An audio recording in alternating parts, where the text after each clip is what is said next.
Okay, Larry. I was going to say, the first time I read all of this chapter, there were parts of it, like the infinity to the past, that had me scratching my head and maybe a small headache. Because I was trying to really wrap my head around, what is it are they saying? And then I finally had to agree that it was foolish. But the people that are saying that the universe came out of nothing, the literal nothing, not the mathematical nothing, if it just kind of sprang into existence, where did the order come from? And it's like they're forgetting order. You know, we just all of a sudden have all these rocks floating around in this whatever, this nothingness. And it just happened to come up with order. I think order is the next chapter. I didn't read that one. The next one is fine tuning. Fine tuning. Oh, I thought it was talking about pianos. Sorry, I didn't mean to get ahead. No, that's fine.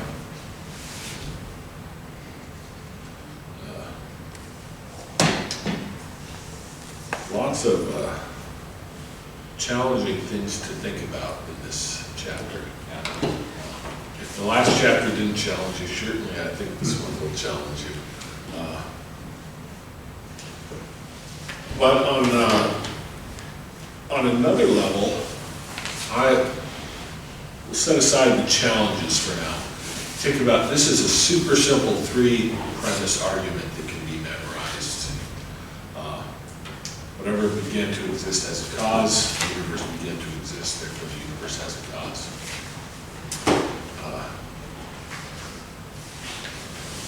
Well, I'll tell you, they teach kids in school the universe began to exist. So most people you're going to talk with, they're not really going to have any objections to premise 1 or 2. And then where it leads with 3, and then you,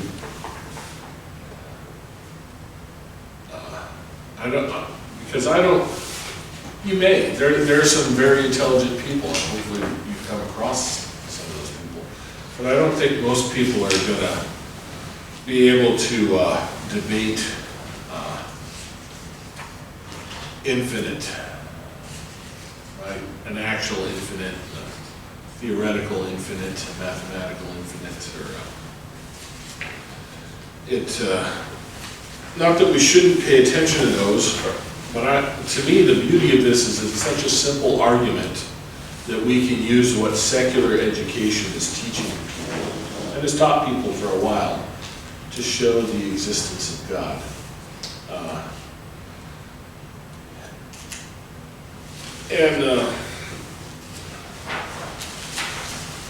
I don't know, I'd like to jump to the end.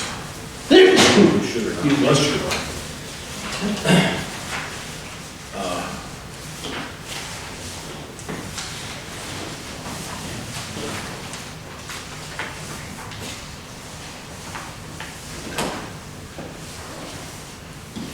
And you think about, he's got it under the personal creator of the universe on page 99.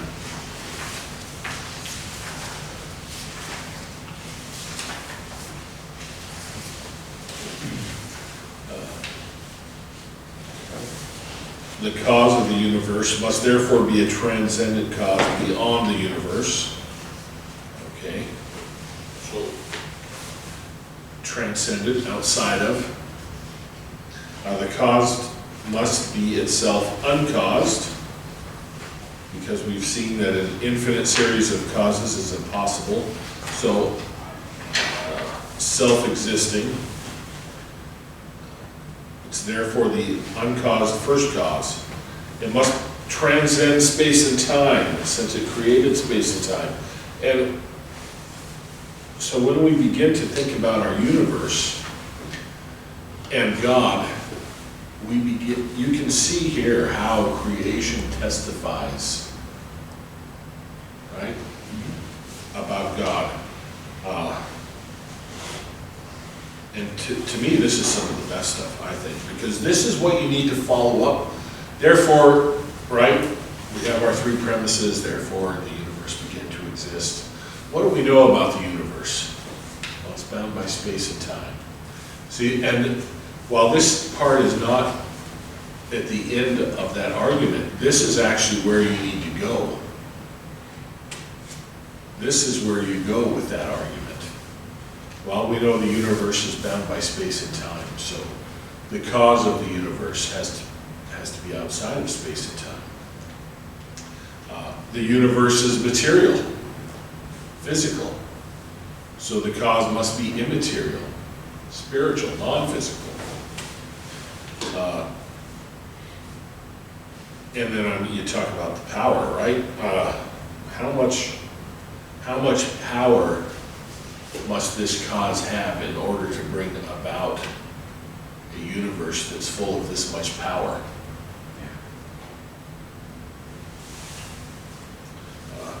So, while that part isn't tucked in, that is the natural progression. That's where you're going with this argument.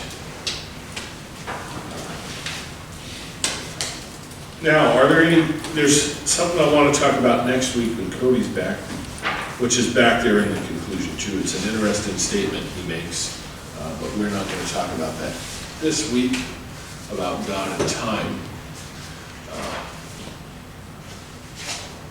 But what would you guys like to talk about? And I told my mom, I said, because we're going to cut these a little shorter on video days, because I noticed we've been going a little overtime on video days. So what stood out? What challenged you? What do you want to understand better? And hopefully Cody will be back next week to explain it to you then.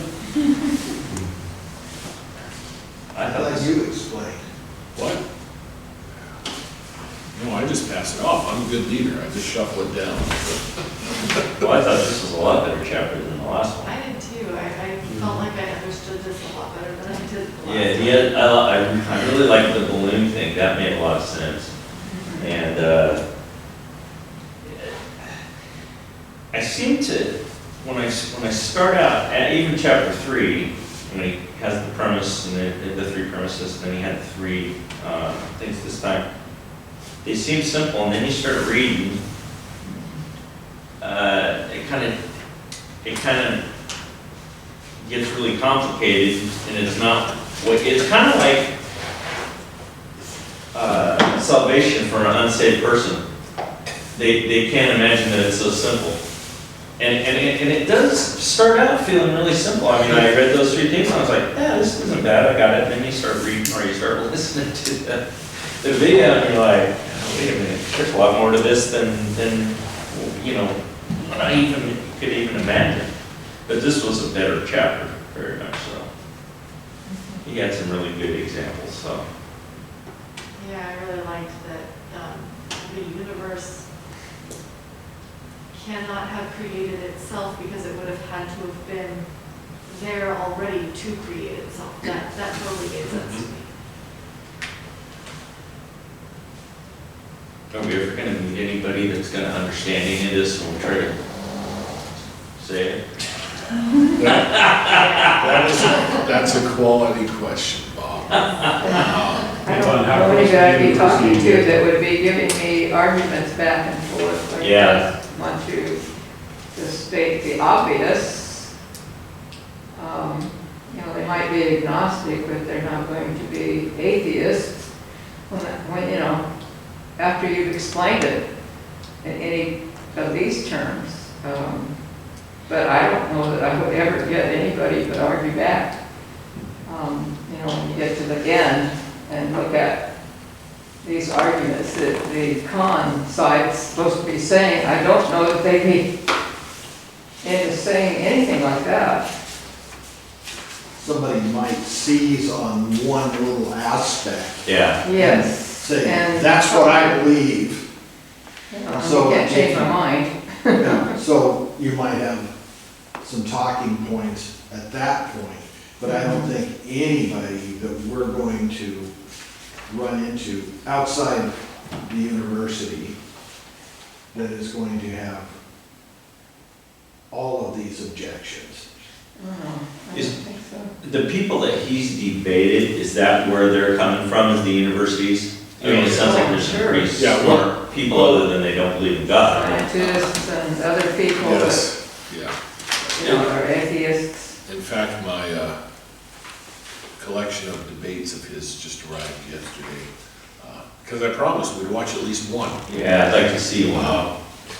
And we may watch more than one, but we may have to do them as like a special event and run it on a different night. They're long, aren't they? Yes, yeah, they're long, and it would be a shame to have to break it up into two things, so we may have to do it on a special night, and, because, the people he debates are well-educated, they're professors, in some cases,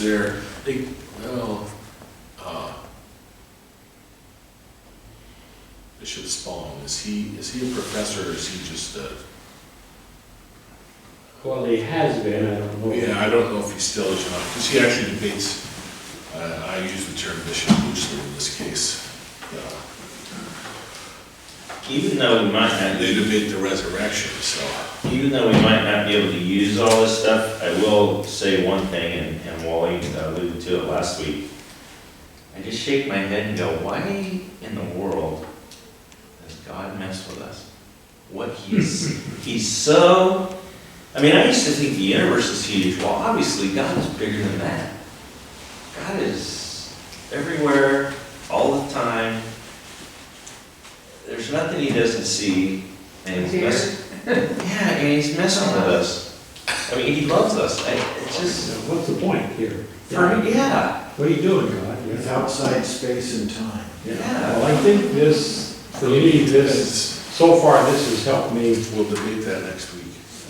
so far, this has helped me understand better than ever God being outside of time. I Yeah. mean, I've always believed it, but this has helped me sort of get a better view of that. And as I get that, then my feelings about God being awesome increase. You know, and for me, this has been a real benefit to this point is, wow, I always knew God was big and outside of time, created everything, but sort of hearing these things that we've studied so far, and we're not very far, I go, wow, I never quite had that picture. And so it's increased my appreciation and my awestruckness of God. You know, I knew he was big, but wow, really, he's that big? You know? So, I've been trying to, I guess when I would imagine God creating the universe, or, well, even smaller than that, when he created Earth and the sea and light and all this kind of stuff, you think of him just kind of being in the universe while he's doing that, at least I always did, kind of, you know, I thought of heaven as kind of being part of the universe, but I kind of get the idea through this that it's a totally different, there's no time, there's no space, heaven it's totally separate from anything we've experienced, or that we even understand. It really isn't up there, you know, people always look up and, you know, whatever, but it's outside of everything like God is, right? yeah, like he used the word a couple of times, personal. I mean, God's personal in the fact that he deals with each one of us. But he's just not up there twiddling his thumbs. Right. I mean, he's all of this is inside of him, so to speak. You know? It is amazing. And I think that what I told Shelby tonight, I guess okay to say this, I'm probably not going to get all of the arguments. that he's using. But a couple of things happen. First of all, guys this smart and reading this and understanding what little I do creates more confidence in me about the truth of what I believe. So then that would also then make me more confident to engage someone, you know. And I think, I agree with you guys, I like this chapter, you know. To most people around here, it just, you know, they may say that the universe just exists. That may be as far as they're going to go. And with understanding this, it's very easy to say, oh yeah, you think that could really happen, or whatever, however you want to approach it. So I think that I've been blessed by those things, you know. What did they say about something coming from nothing? I mean, that's an atheist view, right? Well, most people don't hold to. Yeah, most atheists wouldn't hold. They wouldn't hold. They would. That's why there's only one objection to the first premise that he goes into, right? Because there's nobody that would object to that first premise. Right. That something, to say that something can come from nothing, that being can come from non-being. Okay. Yeah, no. I mean, that, in a lot of ways, that would just be intellectual suicide to hang your hat on that. So they basically think it's always been here then? Well, Is that when they're taught? well, okay, so It wasn't great. They take the taxi cab. you ask Yeah. who would know, right? Who would you talk to? So when I was at Lyle, there was a second, she taught second, third, no, first and second. She'd teach the kids first grade, and then the next year they'd just stay with her, and she'd teach them second grade. Won't say her name, she's retired now. Who would ask questions along this line? She would. And why would she? Because she read Stephen Hawking. She read his first book, A Brief History of Time. She read his second book, or his last book, I shouldn't say second, his last book, Grand Design. She had read other books on physics. She loaned those books to me so that I could read those books. So while we think we may not come across people like this, here's a first and second grade teacher who is a person like this. They've read, because Hawking in Grand Design brings up objections against these kind of things. And in fact, in his initial model, he tries to get away from this singularity, this moment in time. Well, this moment when time and space came into existence by creating a hyperbolic curve, right? So there is no singularity, no one point that comes down to it. Where, if you want to get into that in more detail, you can read Craig's book, Reasonable Faith, and how he uses imaginary numbers and stuff to come up with the calculations to create the parabolic function of the Earth's beginning so that he can escape the singularity. But when you read his work, that's in there. And in Grand Design, he actually does some philosophy at the start of that. Of course, he's passed away now. He does some very amateurish, very poor philosophy at the front of that book. And then he goes into his multiverse. So we have multiverse in this. So, I mean, there is potential for us. I mean, I've already come across people like this, but there's potential for us because it could just be someone who, not that they may understand to the depth of William Lane Craig or the people that he's debated, right? The professors of physics and biology and those, but they have an understanding, and they've tried to educate and train themselves. So don't just assume that you're not going to come across people that won't be able to raise these objections, because they're out there, and you may not know who they are even, but then all of a sudden they'll surprise you. that's why we have to be on guard all the time. Because we don't know. Like I said, here was this first and second grade teacher. Now, did she teach physics at all? Oh, no. But this is what she was interested in. But it gave us a place to dialogue. Now, did I run across people more like this at university? Yeah, yes I did. But I think it would be fallacious of us to assume that just in everyday life we may not come across people like this. They graduated from those places. They graduated from those places. And they're out there. They're out there. They've been taught this. On people. Well, I think too, if we prepare ourselves, then God can send these people our way so we can help them. Yeah. Yes, yeah, well, exactly. Like, back to my favorite verse. No point sending it to me now. Study to show yourself approved unto God, a workman who needeth not be ashamed.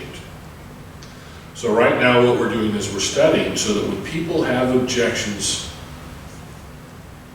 we don't have to be ashamed. As one person translated that, blush with embarrassment.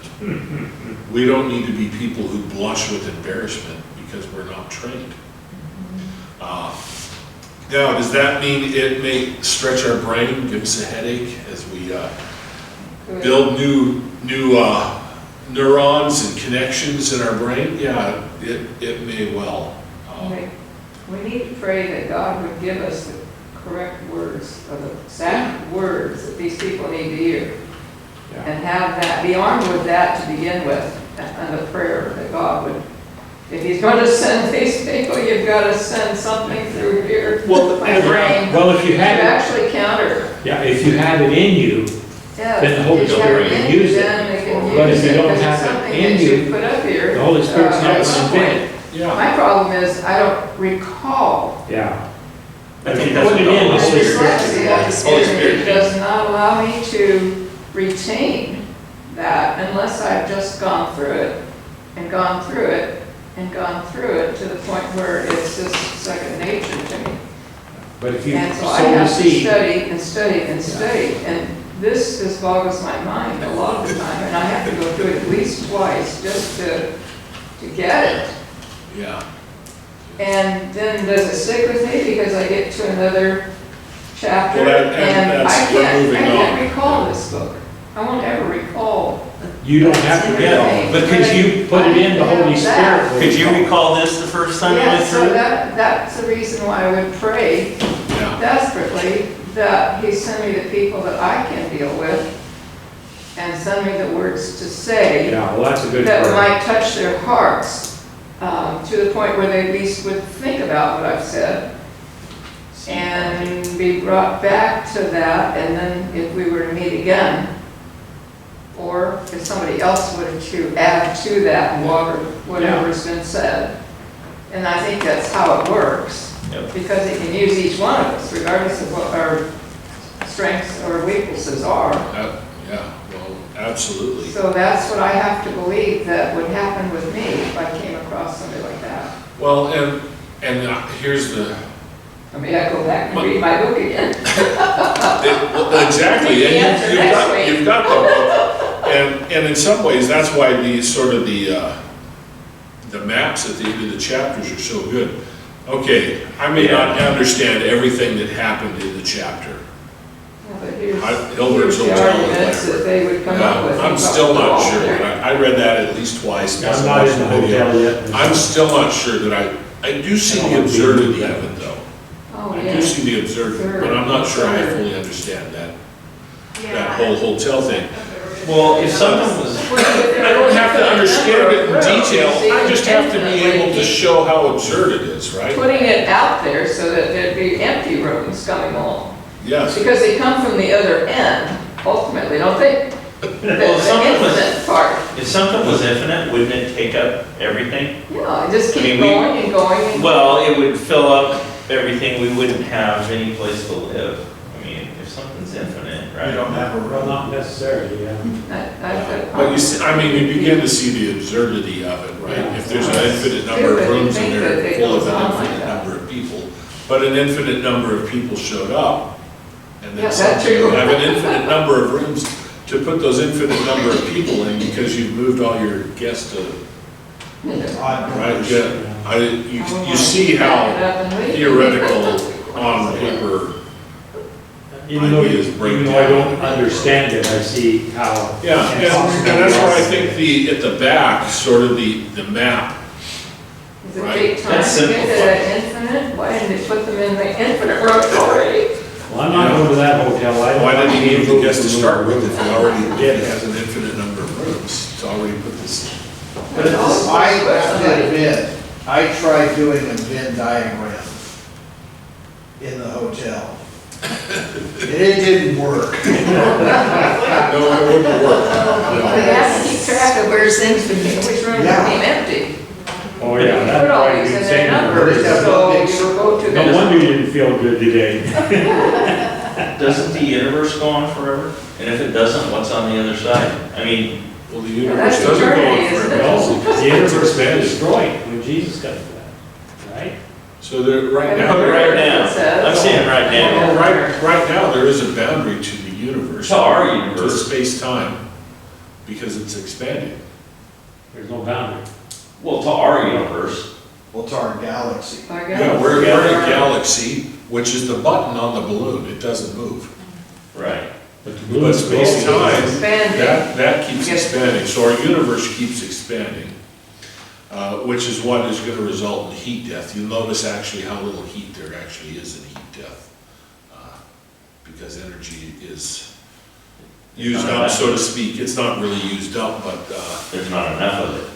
it reaches a point of equilibrium across the universe, you're actually gonna freeze to death. Yeah. It's not actually. Is that what's happening outside? You're actually gonna freeze to death is what's gonna happen. Right. Which is interesting. Now, I think before we reach that point, it will be burnt out.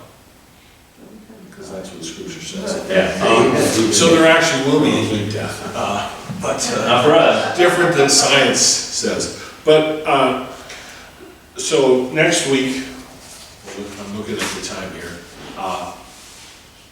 think about these, there's one thing I want you to think of, try and grapple with this week. Number one, write down any questions you have about these arguments. I mean, really, the premises are super simple, I think. And I think in just in daily conversation, you're not gonna have a lot of these high-level objections to these premises. But one thing I want you to, well, there's two things, but the main thing I want you to try and think about is what in the world does it mean? What is nothingness? How do I understand nothingness? And, no, there is, because nothingness is the point where there was no space-time. I got nothingness. Now, there was God, but nothingness is the point where there's no space-time. So we're talking about the material, physical universe. How do you wrap your mind around that? Just contemplate that for a little bit. Nothing. And then when you're contemplating that, then also contemplate the grandeur and the majesty of God and how He brought this about from nothing. And then also, I want us to really think, in the conclusion where we started, really think about the universe and the features of the universe and how they point to the God of Christianity, right? Sort of the omnis that we describe God with, right? The omnipotence, the omniscience. How do some of these things point us to those omnis in God? And not that we would necessarily use those terms when we're talking to someone. And then how does he get the idea that this creator, this first cause, is personal?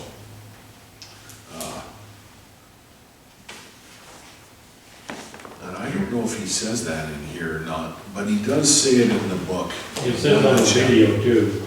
Yeah.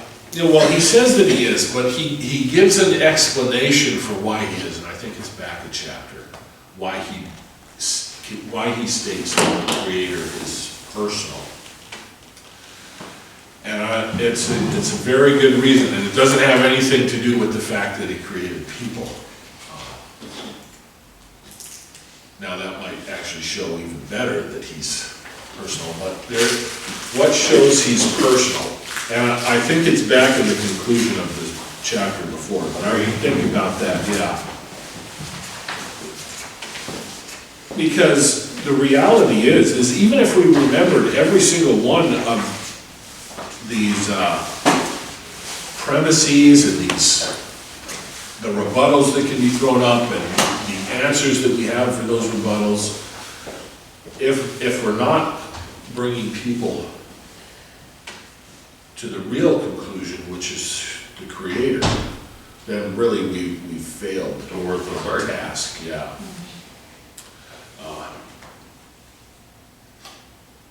It may not be in the conclusion, but Well, and On page 99, on 99, in the personal creator of the universe section, it says, finally, it must be a personal being. yeah, does he say why? We've already seen one reason for this, the conclusion, the previous chapter. Only a mind could fit above the description of the first cause. And it also says, let me also share a reason given by Ghazali for why the first cause must be personal. It's the only way to explain how a timeless cause can produce a temporal effect with a beginning like the universe.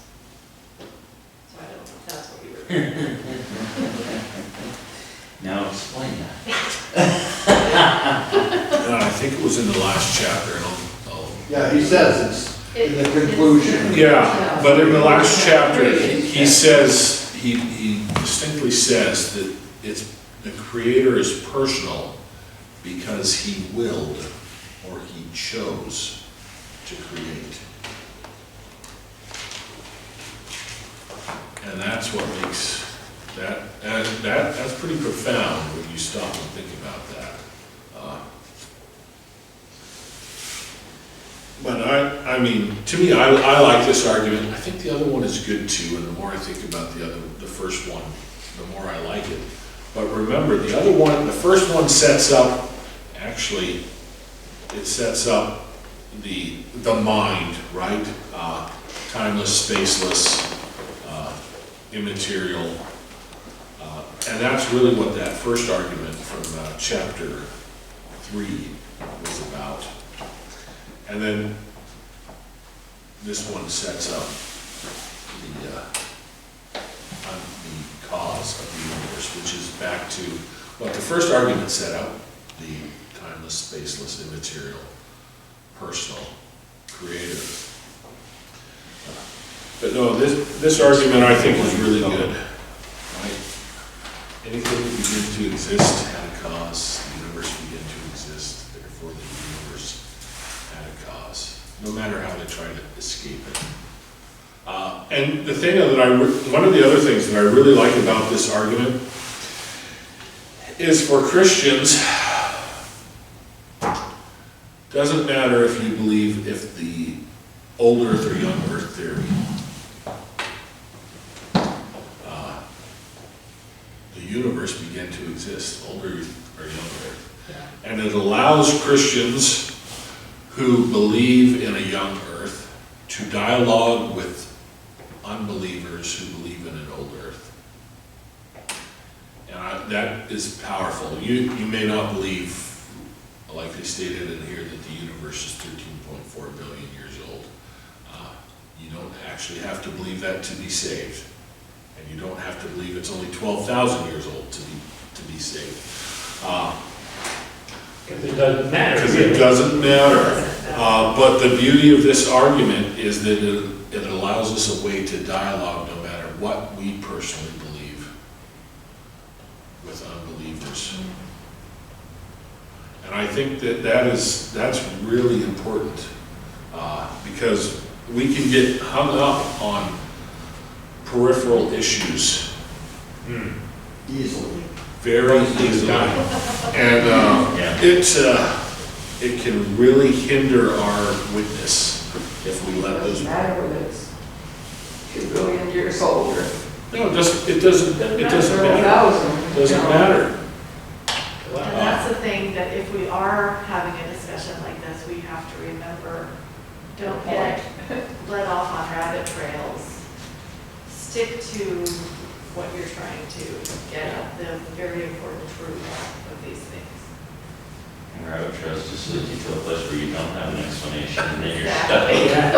Well, one of the things I like about even this chapter is, as a Christian, I'm talking to Joe out there, and we're talking about God. Well, I don't know if I believe there is a God or not, which a lot of people really believe that, they just won't say it, but you can tell by the way they live and stuff. But, you know, if he says, well, how did the universe come into existence? See, now I know that if he's honest, that question will never be defeated. I mean, I can simply say, well, how did the universe come into existence? And we know from the work that William has done and from others that question will not be defeated in an honest argument. Just that simple question. I mean, even if he goes to the big guys and the big atheists, they can't. I mean, who were we talking about that created Hawking. Yeah, he created his own theory to try to get around it. Well, nobody really buys that theory of the other evolutionistic philosophers and stuff. Well, okay, so you know what's interesting? I don't keep up on this near as much as I used to. Probably watch too much TV. How much elder care? Maybe so. I watch a lot of lighthearted murder shows to keep me in touch with humanity. So when Stephen Hawking came out with his multiverse theory, which is another way of him trying to avoid the singularity, Sir Roger Penrose, British scientist obviously, who worked with Hawking back on his original model, they worked together. He was a critic of Hawking and multiverse. And what's interesting is his criticisms were never answered by Hawking. Hawking never actually addressed any of his critics on multiverse. And so Sir Roger Penrose, in this interview I was watching, he was talking about that, talking about his criticism for that. And then, so he was asked, because the question has to be asked, well, how did it begin? How did it come into?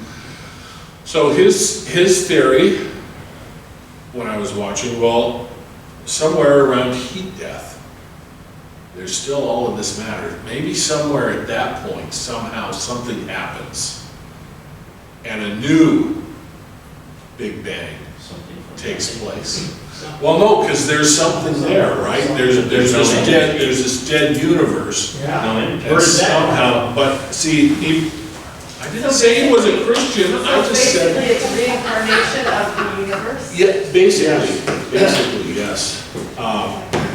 But so we see that even within physics and cosmology, there is disagreements between theories of how it began to exist, but we see there's not really disagreements that at some point it began to exist. They try to escape it with different ideas. His idea is just plucked from thin air. Well, most of them are. If you don't agree with the facts, then it has to come from thin air, right? But They're not being scientific. Scientifically, I think one thing we always have to keep in mind is that this is actually a spiritual battle. Yes.